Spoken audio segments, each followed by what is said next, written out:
The emergency board meeting notification arrived at 11:43 p.m. on a Sunday, which told me everything I needed to know before I even opened the email.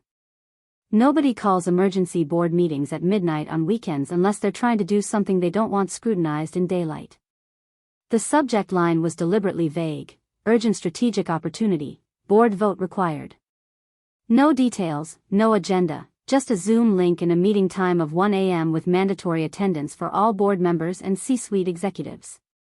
I read it sitting on my couch in yoga pants with a glass of wine and a cat named Professor Whiskers who was judging my life choices, and I knew immediately that Richard Paulson, our CEO with his private equity background and his complete absence of ethical boundaries, was about to try forcing through a merger deal that would make him extremely wealthy while destroying everything the rest of us had built.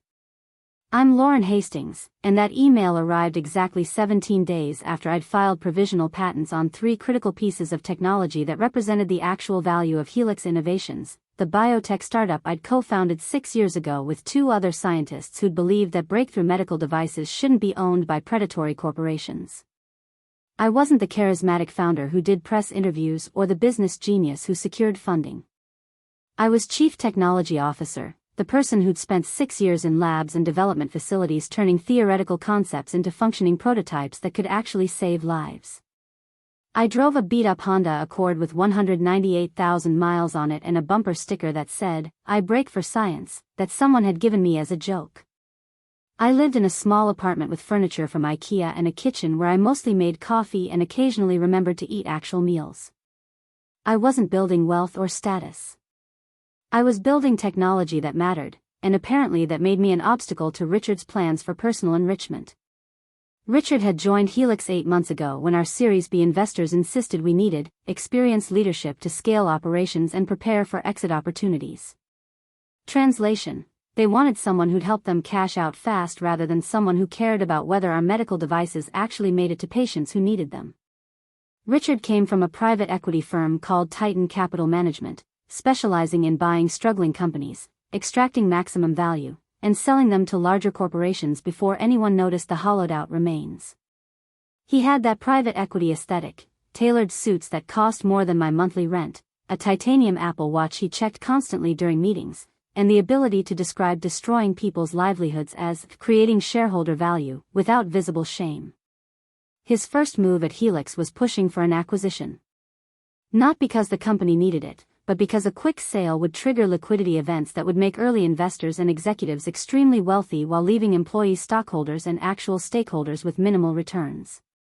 He'd been in negotiations for 6 weeks with MedTech Global, a massive conglomerate known for acquiring innovative startups, burying their technology to eliminate competition, and gutting their development teams. Every biotech founder in Silicon Valley knew MedTech's reputation, but Richard didn't care because MedTech was offering a valuation that would net him personally about $8 million from stock options and performance bonuses. 3 weeks ago, I'd caught wind of these negotiations through a friend in finance who'd seen preliminary term sheets. The acquisition terms were catastrophic. MedTech would acquire all intellectual property, terminate most development programs, and retain fewer than 20% of existing employees. The medical devices we'd spent years developing would likely never reach patients because MedTech's business model involved acquiring competitive technologies to protect their existing product lines, not bringing innovations to market. That's when I made a decision that Richard and the board probably should have seen coming but didn't because they'd consistently underestimated the quiet scientist who spent most meetings taking notes rather than talking.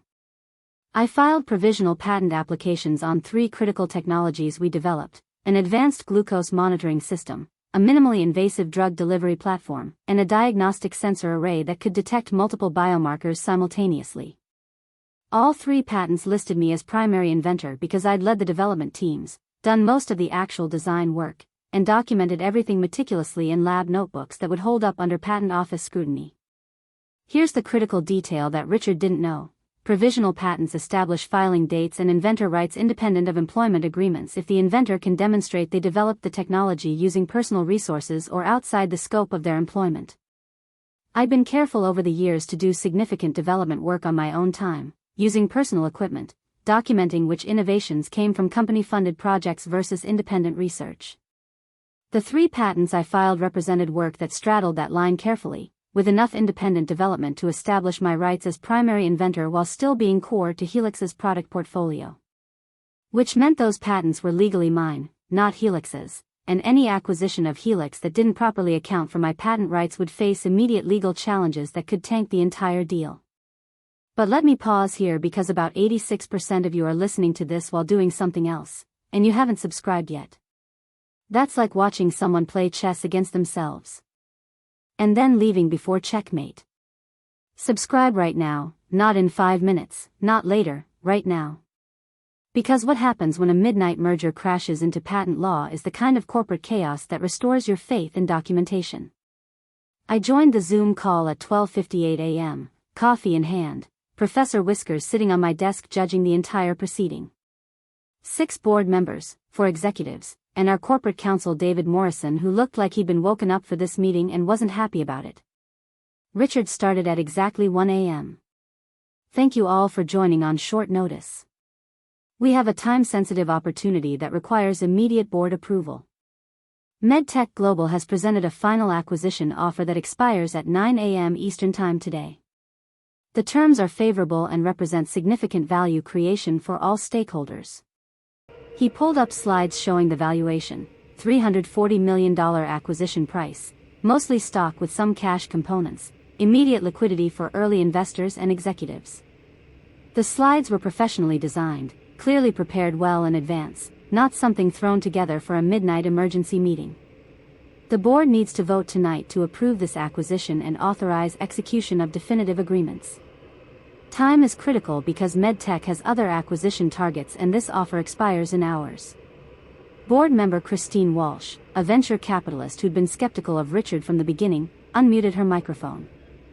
Richard, this is the first time most of us are seeing these terms. Why wasn't this discussed in prior board meetings? Negotiations moved quickly and MedTech required confidentiality during due diligence. Now we need to act decisively to capture this opportunity. What happens to product development and existing employees? Asked Tom Bradford, another board member who actually cared about whether our devices reached patients. MedTech will evaluate all programs and make decisions about resource allocation based on their strategic priorities. That's standard in acquisitions. Translation: they'll kill most programs and fire most employees. I unmuted my microphone. Richard, does MedTech's due diligence include review of all intellectual property ownership? He looked annoyed at the interruption. Of course. All IP has been disclosed per standard acquisition protocols. Including the 3 provisional patents I filed 3 weeks ago. Complete silence. Richard's expression shifted from annoyed to confused to something approaching panic in about 2 seconds. What patents? Provisional patent applications filed September 3 with the USPTO covering glucose monitoring systems, drug delivery platforms, and diagnostic sensor arrays. All listing me as primary inventor based on independent development work documented in personal lab notebooks. David Morrison, our corporate counsel, suddenly looked very awake. Lauren, can you elaborate on these filings? I filed provisional patents on 3 core technologies that represent approximately 70% of Helix's current product value. The patents establish my rights as inventor based on development work conducted partially outside my employment scope using personal resources. Richard's face was doing something interesting now, cycling through confusion, anger, and realization that he might have a problem. Those technologies were developed during your employment. They belong to Helix. Portions were developed during employment using company resources. Portions were developed independently using personal equipment and personal time. Patent law recognizes inventor rights in such cases. I have documentation establishing the independent development timeline. David Morrison jumped in. Richard, were these patents disclosed in the IP schedules provided to MedTech during due diligence? I wasn't aware of any patent filings outside standard company submissions. Then no, they weren't disclosed, which means MedTech's acquisition is based on incomplete IP information. If these patents are valid, and Lauren maintains inventor rights, the acquisition terms would need significant modification. Christine Walsh spoke up again. I move to table this vote pending complete IP review and legal analysis of these patent claims. We can't approve an acquisition with disputed intellectual property. The offer expires in 8 hours, Richard protested. If we don't vote tonight, we lose this opportunity. If we vote tonight and the acquisition falls apart due to undisclosed IP issues, we face liability for breach of representations and warranties, David said flatly. I strongly recommend postponing this vote until we have complete information. Richard tried arguing for another 10 minutes, but the board wasn't budging. By 1:47 a.m., the vote was tabled pending IP review, and Richard was asked to inform MedTech that Helix needed additional time for due diligence verification. The Zoom call ended. I sat in my apartment drinking cold coffee while Professor Whiskers continued judging my life choices, and I knew that Richard would come after me hard for derailing his acquisition. The attack came the next morning at 9:23 a.m. via email from Richard and copied to the entire executive team and board. Lauren's patent filings represent a breach of her employment agreement and misappropriation of company IP. We're referring this to legal for immediate action and demanding she withdraw all patent applications. I forwarded the email to my patent attorney, Catherine Wu, who specialized in inventor rights and had reviewed my documentation before I filed the provisionals. Her response was immediate: don't withdraw anything. Your documentation is solid. If they challenge your patent rights, we'll defend them and likely win. More importantly, any litigation over these patents would create uncertainty that would tank the MedTech acquisition entirely. That afternoon, David Morrison called me directly. Lauren, I need to understand the full scope of these patents and your documentation. Richard is pushing for aggressive action, but I need to assess whether that's legally advisable. I sent him everything: lab notebooks with dated entries showing independent development, receipts for personal equipment purchases, time-stamped files showing work done on personal computers outside business hours, and detailed documentation of which innovations came from company projects versus independent research. David called back 3 hours later. This documentation is extremely thorough. You have a strong case for inventor rights on significant portions of these technologies. If Helix challenges your patents, we'd face extended litigation with uncertain outcomes. More critically, MedTech's acquisition depends on clean IP ownership, and disputed patents would make that impossible. What happens now? Richard wants to fight this, but I'm advising the board that litigation would be expensive, time-consuming, and would definitely kill the MedTech deal. There may be a negotiated resolution that works better for everyone. The next board meeting happened 2 days later, this time at a reasonable hour with proper notice. Richard was conspicuously absent, reportedly dealing with MedTech communications. Christine Walsh led the meeting. We've reviewed Lauren's patent documentation with independent counsel. The assessment is that her inventor rights claims are valid and would likely withstand legal challenges. This creates significant complications for any acquisition scenario. Tom Bradford asked the obvious question. What are our options? David Morrison outlined 3 scenarios. First, we could litigate Lauren's patent claims, which would take years and likely destroy any acquisition opportunity. Second, we could negotiate a settlement with Lauren that clarifies IP ownership and allows the MedTech deal to proceed. Third, we could reconsider whether the MedTech acquisition is the right path given the IP complications and the concerns several board members have raised about their development priorities. Christine Walsh spoke clearly. I've been skeptical of this acquisition from the beginning. MedTech's track record with acquired companies is terrible, and their plans for our development programs would likely result in none of our devices reaching patients. Lauren's patents don't just complicate the deal, they give us leverage to reconsider whether a quick exit serves our mission of actually delivering medical innovations. The board discussion continued for 90 minutes. By the end, the vote was unanimous: decline the MedTech acquisition and explore alternatives that would allow Helix to remain independent while bringing products to market.